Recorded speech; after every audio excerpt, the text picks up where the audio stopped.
We are locked and loaded. A gorgeous day here in the big city of Hallandale Beach. Keisha Courtney, Jason Blewett, good to have you with us, everybody, as we start week number 4. I think we've had 12 full cards. Lucky number 13 today as we inch closer and closer to Christmas. As you said, it's just incredible that we're closer to Christmas, just about a week away, which is pretty incredible to think of. But thanks for joining us so far throughout the Gulfstream Park Championship meet. It's just been one exciting week after another, and we're pretty excited to continue that trend on today. And it seems like Mother Nature's pretty happy as well, because the weather for this time of the year is absolutely perfect for thoroughbred racing. And on that note, we'll give you a little what's on tap. Here are some of the highlights on this Wednesday, December 19th. How about some turf racing? And I am so happy, along with you, to welcome back Amicia Jaramillo to the saddle. Yes, he's back, as you see there. 4 calls on today's Wednesday card. Did have a little bit of soreness in his ankle, and we were off the turf on Sunday. A lot of scratches, probably playing it safe, taking a little bit of extra time off, but we're thrilled to see him back,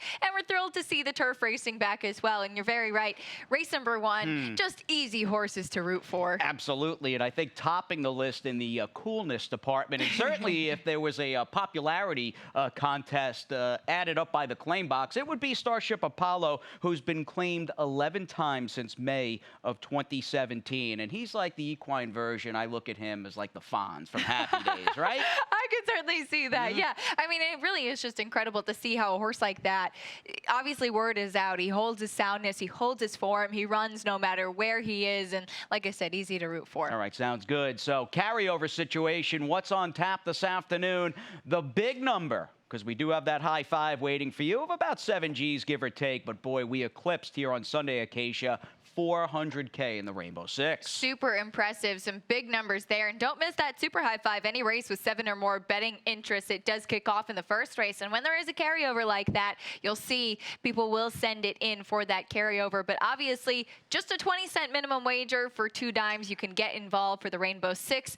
Lots of fun. And I think potentially, I think today, a place where you could potentially find a single and then spread in some other areas and get some value. All right, sounds good. Looking forward to hearing who you like and any potential singles in both the early 5 and the Rainbow Six. Do you have anybody standing alone with that you're standing alone with in the early 5? No singles in the early 5, but I try to keep it around that $36 price. In race number 1, as we talked about already, Starship Apollo for yet another barn, this time for Jorge Delgado, who does a great job off the claim. I am, though, intrigued by the 5 Silver Defense as well, so I'm going to use him. In race number 2, going 3 deep, and it's kind of, I think, the theme of either layoff runners or you've got first-time starters. Everybody's got their own fair share of questions in race number 2, but should make for an interesting race for sure. Pretty much a war on the turf in the 3rd race. Those kinds of $16,000 turf races are always very fun. And you have a great allowance in the 4th race. I think certainly a highlight there with some lightly raced horses that could be on the upswing for sure. And then in race number 5, I'm hoping for a price. I like the 4 Watson, who's actually 20-1 on the morning line, but taking a drop in class. And then I'll also use the man behind the man, who ran very, very well in defeat last time out. And that is a very difficult race. There's a lot going on in today's 5th race. And we'll dissect that 2 lifetime claimer on the turf in just a few moments after we talk about the cast of dated 6250 claimers here in the Wednesday opener for horses that have not won a race since June 16th. We both picked the same exacta, actually. 2 very logical horses who even way out, more than an hour out from race time, are both obviously a 2-1. We like the 5 Silver Defense, but in the case of the 1, why don't we start with Starship Apollo, who Jorge Delgado is now training this horse. Picked him up about 3 weeks ago for 6250 off Gilberto Zerpa. I might not know this barn like the back of my hand, but I'll tell you, we'll give you a little stat here with trainer Jorge Delgado, who's only been running horses in his name since June of 2017. So there isn't, say, a 5-year span as far as these trainer stats go. But boy, the last 12 months, how do you like those first off the claim numbers? They certainly are, and I think I pulled a similar stat to that just a couple weeks ago, and now it's even grown. So good to see an update there, because it is very impressive to see a sharp outfit with sharp owners behind as well. Drawing Away Stable likes to get involved in the claim box. We love to see horses changing hands at this level and just running their hearts out, really.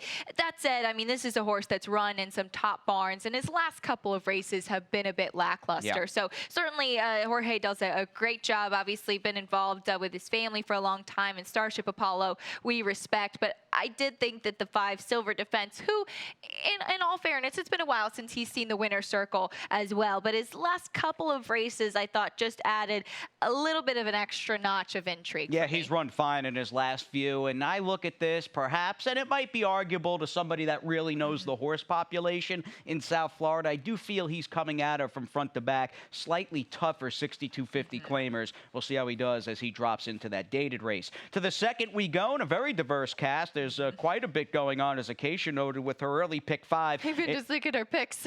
Yeah, I mean, it's like a kaleidoscope of colors there. I'm 2-1, Acacia's 4-6.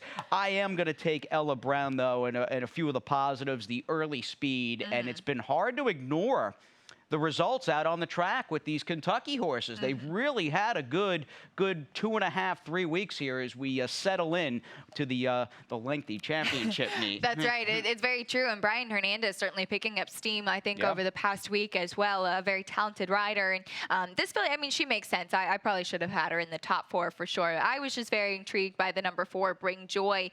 And the biggest reason is that she's never been exposed for a tag before. Eddie Plisa going from maiden special weight to maiden claiming with this kind of layoff, 4 for 15 for 27% win, 47% of the time in the money. And it's an ROI of more than $6, but that's because there was one $34 winner in there. Most of them have actually taken some money. And just the company that this filly was facing before the layoff, I mean, Aerosol went on to win her next 2 after that. So she was running against some solid company before she did take that break. All right, Nike Can on the rail, the drop down that I prefer, a little over the 4, Bring Joy. And we'll see what we get out of the 5, Borealis Knight, who I've got capping my try. You've got that horse 4th. I would note, though, with the big purchase price, Grupo 7C actually bought this horse as a yearling, so you don't know the backstory. This horse may have been a horse sold privately once or twice since that sale. I saw the same thing, and anytime you see a 6-figure horse, especially one for $450,000, I don't love to see her debuting for a tag. All right, Philly by Astrology has got Ralph Nix and Tyler Gaffalione. 3rd race, opening turf race. Good to be back on the grass. We ran a couple of stakes here Saturday, which were both terrific. Sunday was more of a slop fest. And Matt Shera saying Glorious Empire heading to the Pegasus World Cup turf race, so we're pretty excited about that. And can you blame him? Huge prep win, horse that obviously likes the course here at Gulfstream Park, and man, I was just dead wrong about him. I can admit it. I did not like that horse, thinking that perhaps the clock had struck midnight by Labor Day weekend, leaving Saratoga, but he was very good here on Saturday afternoon in the Fort Loudy. Very good. And once again, they let him get loose on the front end, and once that happens, he doesn't look back. So very impressive racehorse. All right, sounds good. Now, let's talk about congruity off the bat here, who's got connections for days here with Luis Saez, who's your leading rider. You got Danny Gargan calling the shots. And you talk about speed of Glorious Empire. I mean, this is a horse that really likes to mix it up early. He does, and I thought the drop-in class will be key. We'll backtrack to that race November 22nd. He was the number 9 that afternoon. It was actually pretty restless in the gate, and that's why I wanted to start from here, is he does get bumped from the outside. He has the blue cap, so he has 2 horses outside of him. You can also see he's pretty lathered up on his neck. Here gets cut off a little bit, and then ends up being hustled up on the outside. So this is a horse who immediately has expended so much energy before they've even gotten to the first turn. Now there he is, hustled up on the outside, and it's at Gulfstream Park West. And as we even head into the first turn, he drifts off a little bit, loses some ground, as we often see over there at Gulfstream Park West, just a little bit ranked. So I thought a drop in class, hopefully he's able to settle a bit more. Picking up Luis Saez today, he not a bad finish from him in that race, but again, just using up so much energy in the early part. Boy, and I also think he was running, I mean, that was shortly before Thanksgiving. We had basically been using that course at GPW consistently for a good 7 weeks prior, so he may have not even loved the turf course. He's got way fresher ground beneath his hooves this afternoon with Louis from the outside. And speaking of fresh, the number 8 Honor Life has not run since the end of July, has never started on the turf, at least over the last few months here. Only one grass race, that was at Tampa Bay Downs. To me, more of a connections plan. I'm going to be obvious about that. Absolutely. I mean, this is a horse. He's been a little bit of a big question mark. He's been a little bit of an enigma. And I remember even talking to Jonathan Thomas after his first start, and he said I don't think the horse even knows what he wants to be, because he looks like a turf horse, but clearly he's run much better on an off track and on that last race taken off of the turf. So we'll see what we get from him today. I took a bit of the wait and see, as he was another horse that he would get very keyed up in the paddock beforehand too, but he used speed in his last couple, so I respect that as well. I took the number 7 Family Kitten, who's just been very good up at Woodbine, and he has some prior turf races, I think, to go on as well. Chris Landeros in the saddle for Marcus Vitale. And a trainer change to Marcus this afternoon with the horse who's going to be up close, most likely, perhaps tracking the number 10 Congruity. Let's move on to the 4th today. We got a high-priced 2-year-old optional claimer. This is not a condition you see all that often here, as these 2-year-olds, again, are running. None of them, in fact, entered for the $75,000 optional tag. They're all in for their A other than allowance condition. And you and I both have the one horse in Strong One, highly rated this afternoon. And trainer Dermot Magner, former assistant to Chad Brown, correct? Yes, absolutely, yes. Dermot, he's picking up a few more horses, a very small stable still, but always fun to see up-and-coming trainers and go out on their own. And this is a horse he claimed and actually ran pretty solid last time out. 2 starts back when he did break his maiden for Rudy Rodriguez. It was kind of like he went up to the front, they were all strung out, and then he just managed to pull away. So I need to see him improve a little bit more. He was kind of one pace last time, but I think sprinting is going to be the key. That's definitely what he wants to do. I took the number 6, the Sakari, to the outside. I like that he has 2 wins to his name already. He's the only multiple winner in the field, and he's pretty tactical as well. Clearly, the turf 2-back was not his game. And Nix will get bet here, route that is, with Edgar Zayas and the 4 Country Singer, who, in terms of flashy last-out races, I feel like he's the horse to beat off that. And oftentimes quirky 5.5 furlong distance. We tend to notice and talk about sometimes those speed figures come up a little fast to be believed, or at least they don't really hold form, or they're all that predictive going forward. But boy, I would give him slightly the horse to beat moniker here off that race at GPW. Well, it was pretty impressive, and he was bet like a good thing that day too. And he and the 3 Summer Duck have a very similar 2-race formula. Debuted at Gulfstream, or in Summer Duck's case on the turf at Gulfstream Park West. It was a no-go. Second time out, an explosive victory. So I think this is going to be a very fun race to watch. Absolutely. And fun, that goes hand in hand with the Rainbow Six. A little breather here on Gulfstream today. We're back with much more after this.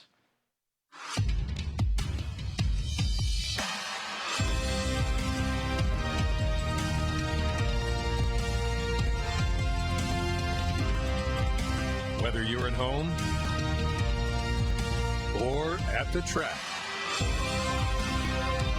have a stake in the race when you bet with ExpressBet. Sign up for an ExpressBet online betting account and receive up to a $500 sign-up bonus.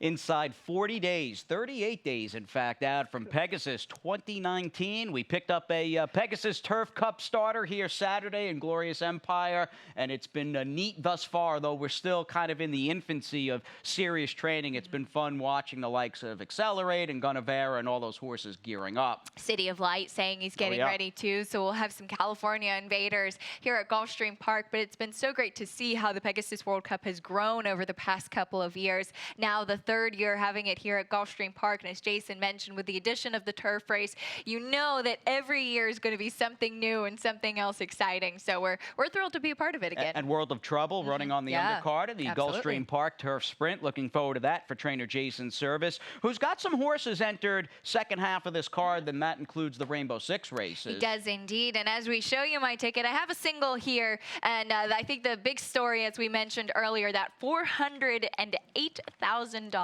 carryover plus. So pretty excited about that. Very tricky race to start things off. I'm using 3 horses, hoping for a bit of a price, but a very tricky race indeed, and a race where in a big field like this, Trip, of course, will really be paramount. But using then in the next race, the number 7, Non Finissimi Mai, the speed for Gary Gullo, along with the 10, Treat Her Like Star. So I've got a speed and a closer in the 6th race, and my single, I'm hanging my hat on Jorge Navarro and 8, Paint the Corner. It's going to be a short price, and I said, well, hey, I've got a single somewhere because I wanted to spread a little bit later on. Using 3 in the 8th race, our old friend Lil Meatball is back as well, and I used 4 horses in the 9th race. I have my long shot play in there with She's Right Again. I'm using a couple other horses, but a very competitive race there in the 9th as well. And then 3 deep to cash things out in the 10th, which is actually a pretty tricky race to close things out. Wondering if the number 8, A Ghost to the Post, will repeat that performance last time out and wire the field. I feel like that horse for Happy Alter is the horse to beat, quite simply. And there's a few rematching off a race in Miami Gardens back on November 18th. That horse very dangerous, along with Kathleen O'Connell's there down towards the inside. I am logical there through and through in my late pick 5 that will bring up after we discuss this field on the turf in race number 5, a 2 lifetime $30,000 to $25,000 claimer. This might just be, and this is saying something, this might be the toughest race on today's card. This is a super competitive race, and going through, I mentioned this earlier, my top pick is 20 to 1 on the morning line, and I think that that's just the kind of race that this is. And I really thought that Watson, who took a while to get his feet underneath of him for sure, but he broke his maiden on the turf last time out, and it looked like he just got to the surface that he preferred. Tried Stakes Company last time out. It was a no-go. He was super wide in that race at a big price. I think he's dropping into a proper spot. He can show speed. He can come from off of the pace, and Romero Mirage has done a great job riding as an apprentice down here throughout the championship meet as well. Now, as far as race flow goes in this race, I like the likely trip that the number 9,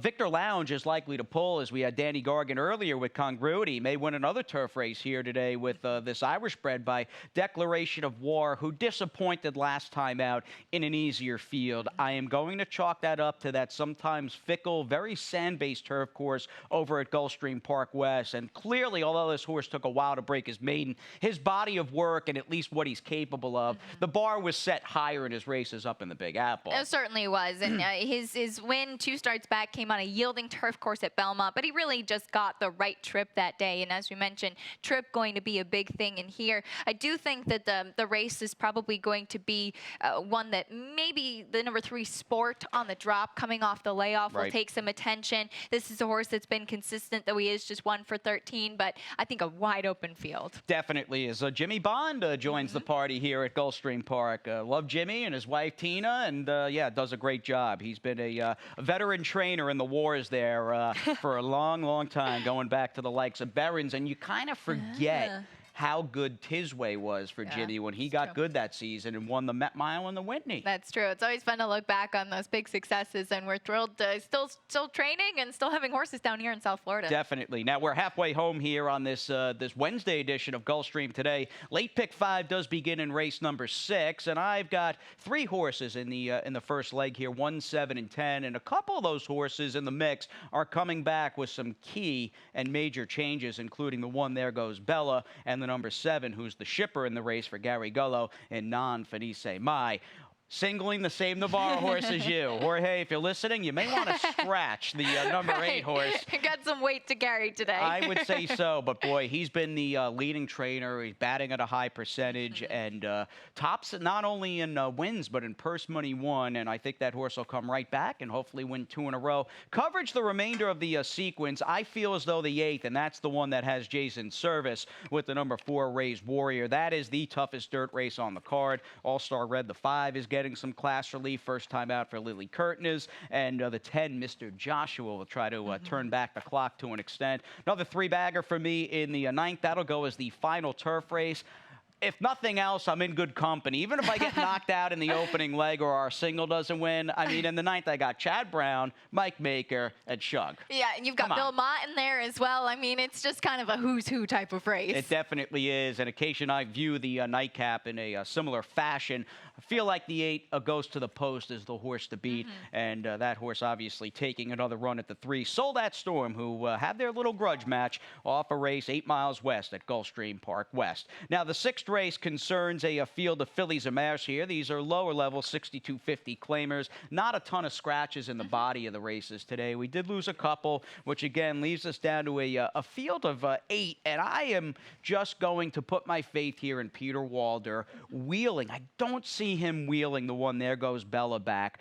Less than 2 weeks after he claimed this filly, off basically a 10th place finish, an ease finish at 9-5. If he didn't feel there was an issue that day or whatever happened, he thinks she's sitting on a better effort. This is not a big sample per se that we're going to show you, but I like the fact that Peter's done well, obviously claiming over the years and even looking at his horses turning back on dirt. Smaller sample size, but he's 3 for 11. And what won me over, getting Gaffleone, running this filly back off such a horrible effort just 12 days ago. Yeah, and she is not one to really fire a clunker, and it is always tricky to claim off of Gilberto Zerpa. Certainly a barn that does well in the claiming game. Lessening that though is Peter. But absolutely, that was my next thing. And you have yet another barn that does well, obviously with their claim. So I certainly respect her as well, and she's got some speed too. I do think that the number 7 Non Finissimi is going to be part of the pace as well. So, and Coquiva Koa, we know, has some speed too. Maybe turning back to sprinting, we'll see some nice settling, or maybe a rating gear from There Goes Bella to the inside as well. So I took the number 10, Treat Her Like Star, who has been kind of right there in her last couple of starts. But I think getting back to the main track here at Gulfstream Park, probably her preferred surface. And before, when she was running here at Gulfstream, she was running against much tougher than what she was facing. Yes, so the Treat Her Like Star of the springtime, they won't know which way she ran, you know? Yeah, exactly. So that's what I'm hoping is she can recapture some of that. All right, picking up Louis for the perhaps there's a trainer equivalent to the coolness of Starship Apollo. I mean, Gustavo Delgado is so well dressed from head to toe. Yeah, and just chill and laid back. We're big fans of Gustavo. Best of luck with Treat Her Like Star. To the 7th we go. We're back on the turf this afternoon at a mile and a 16th. 3-and-up filly and mare, $16,000 claimers. We finally have an agreement in the mix, and a horse we may ultimately just stop as our late pick 5 and Rainbow 6 single. Not getting too cute. And look, Paint the Corners is going to have to run. This race is not a layup by any stretch, but when you consider the good recent fortunes of Jorge Navarro here in South Florida and a nice win last out, she looks good. It was a nice win. We'll backtrack to that race at Gulfstream Park West on November 17th, and she's been ultra consistent since she was claimed by the Navarro barn as well. And it looked like going back to that race as we pick it up at the quarter pole, she was the number 6 that day. Mikwaima, the 5, as we know, a speed horse, had been leading on pretty early on with a pretty easy lead. So Paint the Corners got the trip here today. Athera, though, was the number 9, and she was closing very strongly as well. And these two put on a good show coming down to the wire. I thought that Paint the Corners on the outside, a little bit better momentum, and she pretty much just outgamed her down to the wire. So I liked that effort quite a bit, and I think that she's going to have some pace to run at in this race, too. Yeah, looking at potential speed, especially from the number 10, Miss Aja Brown, who's off a trainer change to Fernando Abreu today. She is pretty fast, and you've got some speed perhaps coming from the 9, Ortega, who is as honest as the day is long. I mean, she is really all heart, that horse. Oh, absolutely. So I thought that she's going to get a good trip in here. And look, it's, as you said, she's got to run her best race. It's a nice field here assembled, but she should get the trip as well. Back to the main we go as we start to head down the stretch. 3 more on this edition of Gulfstream today. We're on the main, of course, $30,000 to $25,000 claimers. No little meatball? No little meatball for me in this upcoming race. This field came up exceptionally tough. It did.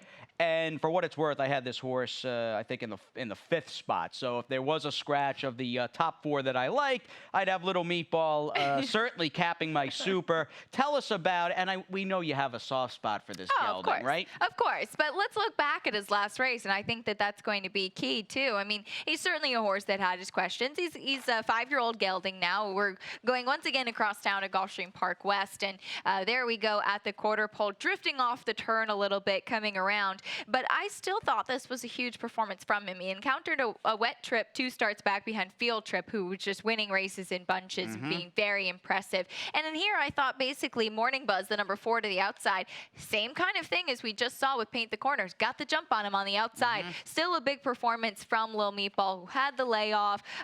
Georgina Baxter, of course, still doing a good job. So I thought that this was going to be the right spot for him. Would I single him? By no means, but I do think that his last race showed me that he can still show what we saw last year. And he adds yet another layer to a race that my tagline, this is the toughest dirt race today. It's a very good field for 30 to 25,000 as we learn a little more about my top pick and your second horse, who's got the Jason Service mojo going for him. That barn's good fortunes, and the 4 Ray's Warrior, who the good news here, this horse has been a switch hitter in the past. He can beat you on turf, but he's also handled the dirt, and I obviously like that quite a bit. He has. He has a lot of back class as well. Good record on the dirt, on a wet track, on the turf as well. So he's pretty much one that can do anything. Mr. Joshua trying to turn things around. I thought this horse would be a great claim, and he was, or a trainer change rather, to Gilberto Zerpa, but he hasn't run since basically Memorial Day weekend as he looks to refine some of that old form. Well, he's got a lot of speed too, and Misael Jaramillo up against. We know he's going to send. We'll see how long he can sustain that. Yeah, Misael enjoying a fine year, 215 wins and counting, and he's right on the cusp, less than 100,000 away from $7 million in purse money won. Pretty impressive. Pretty impressive indeed. Glad he's back. 4 calls on the card today for Misael Jaramillo, as we also have 4 turf races, and our last race on the grass comes up in the Wednesday night. Pretty solid feature and a number of high-profile barns, and we have your long shot in the race, which certainly spices things up here on the heels of Little Meatball. Why don't you educate us here, enlighten us on the one She's Right Again. We do like the job Saranago does, and this horse obviously has the inside post. This is a good barn that can get away with some big prices as well. And my thinking here is that I think She's Right Again can just wire the field and run away. We've seen that happen before. She's got the inside post. She can save all of the ground. Nice win at Tampa last time out. She has a win here at Gulfstream Park. Run at comparable level. She's going to be stepping up in class a bit today, too. I do, however, think that she's going to have the race flow in her favor. As far as looking at the overall pace scenario, I thought Nantucket Red could potentially be forwardly placed. Callio to the outside for Brendan Walsh, but I'm hoping that She's Right Again gets comfortable on the front end and just runs away from the rest of the field. And we'll just work, and some good points there is we'll just work our way outside, because I think our next sort of major stop, whether you like her or you don't, is Chad's horse, the number 3 Fool's Gold, who's a little tough to gauge per se. How good is she? But I would be inclined to give her a bit of a pass for that last race, considering the amount of rain they had this past autumn up in the Big Apple. They certainly did. The turf listed as soft. She was also coming off of a 6-month layoff. And off the layoff, if you're not in that peak fitness and you have a ground that's soft like that, going to be very difficult. Plus, Lion and Wait came back to win again with an 86 Beyer speed figure next out. All right, the outside 2, who I have first and second, and they'll need to get a little lucky, obviously, with their trips and race flow and all that stuff. But nothing too cute here with the 10 Cured by Kitten, other than a Mike Maker Kentucky shipper, who I feel as though is just going to go one way, and that is up as far as future improvement. And Shug's horse Passing On, yeah, she's been a little star-crossed, but she kept some good company here last winter. She's back off the layoff. She did indeed, and you're absolutely right. You have just such strong barns in attendance here in this race. I thought this was a very tricky one, and you can definitely find a price in this field. I think the 11 might actually be Ronnie's long shot as well. So all right. we'll have some dueling long shots in here. And that bolsters my confidence. I may have to go back. He's been on a good track record lately. No, Ronnie's long shot, boy, they had a big week. He picked up 2 winners and missed I think last Wednesday there was a Tom Bush horse that you liked as well, coming down from New York. The Mott horse, rather, who missed by about this much at 12 or 13 to 1, who really ran well in defeat. So Ronnie's been hot. We'll see if we get lucky with the 11 Pass It On as we pass it on in a race number 10. We end things on the main, 2 lifetime 62.50 claimers, and we've teased it a couple of times with the Rainbow 6 and the late pick 5. Let's discuss those horses back from November 18th over at GPW. Absolutely, as we go, and all of the replays actually are at Gulfstream Park West today, so we're taking a little bit of a 8 Miles West field trip this afternoon, but we're looking at the 10 Ghost to the Post on November 18th. This horse's body of work has been very consistent, all in all, when running at the right level, and I think he's got that speed, ran a good race here, dueling with the number 6 High Flying Guy, who was stubborn, and a Ghost to the Post stubborn inside, not giving up. The comment was no final kick. Don't forget, this is a tiring racetrack, and they were dueling the whole time, and he never gave up. I don't think it was a no final kick thing. I think he was basically just beaten by a horse who was slightly better on that day and had a little bit more momentum outside. Now, with Kathleen running the 3 Sold That Storm back and reaching out to have Edgar to ride, I'm going to take a little stab here, although, again, this horse is really going to have to improve. This isn't a turf race, a scheduled dirt race. Goes to the Post is the real. As we start to walk through and dissect this field here on the show, I could see some people standing alone with the 8 Goes to the Post if you were looking for another potential single or playing multiple tickets. And I think that that's what makes this race so tricky, too, is that everybody has so many questions, and maybe there's the last couple of races for a Goes to the Post make him that much more intriguing. As far as the 3 Sold That Storm, the jury's still out on him for me. I wanted to see another dirt race and see just a little bit more punch from him, but certainly respect the connections very much. And then I like the number 13, Lumbumba, who you don't often see a 13 in there in the top 4, but Terry Pompey's barn has been going very well. He's going to have to work out a trip from that outside post, but he can potentially be forwardly placed and had a nice win last out. 13 horse field on the dirt. Yeah. Tricky. So, tricky race, and we want, and I'm sure he's 1-9. We want Pete Aiello to be fresh. He'll be on his game. He's coming off a Monday. He's on his toes, if you will. He's always on his toes. If you could get a live shot of him right now, he's overdoing push-ups and ready to bring you the scratches and changes. Yes, exactly. Those calisthenics, fast and firm. We'll do some jumping jacks with Ronnie downstairs, and hope you hang out all day with us here as we set sail on week 4 here at Gulfstream Park. The world's most anticipated thoroughbred racing events of the year returns. The 3rd annual Pegasus World Cup Invitational at Gulfstream Park in South Florida. Drawing competition from around the world with a $16 million purse split between 2 Grade 1 races. On the dirt and on the turf. Experience the incredible fashion, spectacular world-class service and entertainment, and the unrivaled adrenaline of the Pegasus World Cup Invitational. Saturday, January 26th at Gulfstream Park.